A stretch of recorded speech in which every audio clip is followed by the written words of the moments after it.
জীবনে যতদিন শুক্রবার পাবেন 4টা আমল করতে ভুল করবেন না। আজকে শুক্রবার না, আমি জানি না 4টা আমল করেছেন কিনা বা করছেন কিনা, আপনারা মিলিয়ে নেবেন। যদি 4টা আমল আজকে না করে থাকেন, আজকে থেকে জীবনে যতদিন শুক্রবার পাবেন 4টি আমল করতে ভুল করবেন না। পারবো তো ইনশাআল্লাহ? ইনশাআল্লাহ। 1, দুরূদ পড়া। আমার বিশ্বনবী দুরূদ সম্পর্কে কত অসাধারণ কথা বলেছেন। একজন সাহাবা এসে বললেন, ইলা রাসূলুল্লাহ সাল্লাল্লাহু আলাইহি ওয়াসাল্লাম, ও নবী, আমি যদি আপনার প্রতি দিনের 1/3 ধরে দুরূদ শরীফ পড়ি আমি কি নিয়ামত পাবো?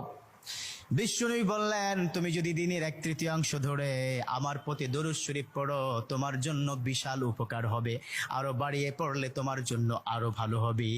সাহাবা মহা খুশি হয়ে গেলেন, ইয়া রাসূলুল্লাহ, আমি দিনের অর্ধেক সময় জুড়ে যদি আপনার প্রতি দুরূদ শরীফ পড়ি তাহলে কি হবে?